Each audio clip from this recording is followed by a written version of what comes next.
ایک سلطنت کے عروج کے لیے دوسرے کا زوال لازم ہے۔ 1953 میں رومی حکمران کانسٹنٹین 11 اور آٹومن سلطان محمد دوم کے درمیان کانسٹنٹینوپل کے لیے ایک تاریخی جنگ لڑی گئی۔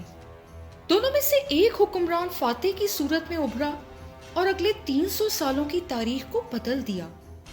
ناظرین، کانسٹنٹینوپل وہ شہر تھا جس کا مقصد دنیا کا مرکز ہونا تھا۔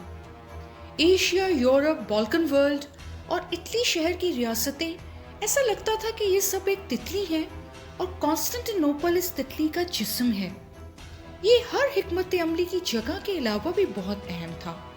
یہ سلطنتوں اور تہذیب کی تہوں کی نمائندگی کرتا تھا۔ اسے ہمیشہ وعدے کی سرزمین کے طور پر دیکھا گیا۔ یہ بھی مانا جاتا تھا کہ جس نے کانسٹنٹینوپل پر قبضہ کر لیا وہی دنیا پر حکومت بھی کرے گا۔ 1451 میں کانسٹنٹینوپل کا حکمران اور محافظ کانسٹنٹین 11 تھا۔ وہ بہت بہادر تھا اور کانسٹنٹینوپل کے تحفظ کے لیے اپنا سب کچھ قربان کرنے کا عہد رکھتا تھا۔ اس وقت رومیوں کے لیے ان کے 1100 سالہ دور حکومت میں سب سے بڑا خطرہ عثمانی تھے۔ عثمانی سلطان مراد دوم کی وفات واقعات کے سلسلے کو کھولتی ہے۔ محمد دوم اپنے والد کی وفات کے وقت منیسا کے گورنر کے طور پر نیم جلا وطنی میں 200 میل دور تھا۔ الیگزینڈر دی گریٹ اس کا آئیڈیل تھا۔ جب اس کے والد کی موت کی خبر اس تک پہنچی تو وہ فوراً جانشینی کا دعویٰ کرنے کے لیے دارالحکومت چلا گیا۔ اس وقت جانشینی کی کوئی لائن قائم نہیں تھی اور جو زندہ رہتا تھا وہی اس کے لائق سمجھا جاتا تھا۔ چنڈالی وزیر، پاشا اور دیگر نے کھلے دل سے محمد کا استقبال کیا۔ سال ہر سال اپنے باپ کے سائے میں رہنے کے بعد ایک 19 سالہ حکمران سے لوگوں کو زیادہ امیدیں نہیں تھیں۔ ناظرین، محمد کا دربار دو طرح کے مشیروں میں تقسیم تھا۔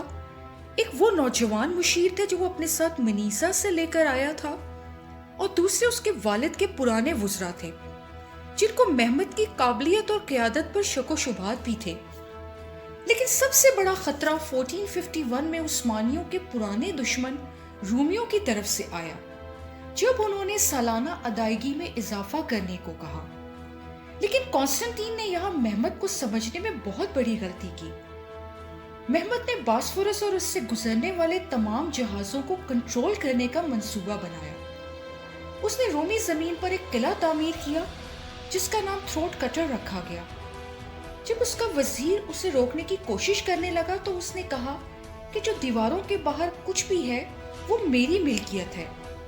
اس کے وزیر نے اسے باخبر کیا کہ یورپی اس کے خلاف متحد بھی ہو سکتے ہیں اور پوپ اس کے خلاف ایک فوج بھی اکٹھی کر سکتا ہے، لیکن محمد نے اس کی ایک نہ سنی۔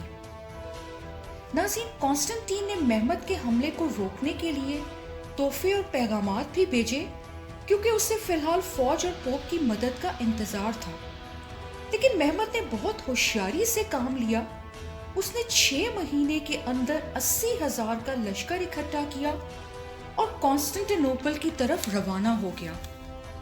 محمد نے بہت جلد رومی چوکیوں پر قبضہ کر کے انہیں تباہ کر دیا۔ کانسٹنٹین اس سے مزید تنہا رہ گیا، لیکن عثمانی جنگی مشین میں سب سے بڑا اضافہ ہونا بھی باقی تھا۔ ایک سب سے بڑی ڈیزائن کی گئی توپ جسے بیسیلیکا کہا جاتا تھا، ناظرین اس طرح کی توپ لوگوں کے تصور سے بھی باہر تھی۔ مارچ 1453 میں عثمانیوں نے کانسٹنٹینوپل کی طرف 148 میل کا مارچ شروع کیا۔ محمد کی فوج میں سب سے زیادہ خطرناک جنگجو جینیسریز تھے، جنہیں غلام بچوں کے طور پر لیا گیا اور بعد میں انہیں دائرہ اسلام میں داخل کیا گیا۔ ناظرین، اسے یورپ کی پہلی تیار فوج بھی شمار کیا جاتا تھا۔ محمد کی فوج ایسٹر کے موقع پر کانسٹنٹینوپل کے مضافات میں پہنچی۔ محمد میدان جنگ میں چلا، جہاں اس کے والد سمیت 23 لشکروں نے شہر پر قبضہ کرنے کی کوشش کی، لیکن سبھی ناکام رہے۔ محمد اپنے مستقبل کے بارے میں یکسر لاعلم تھا۔ 6 اپریل کو محمد نے کانسٹنٹین کو جنگ بندی کی حتمی پیشکش بھیجی، لیکن اس نے اس پیشکش کو ٹھکرا دیا۔ اس کے بعد محمد نے اپنی فوج کو توپیں تیار کرنے کا حکم دیا۔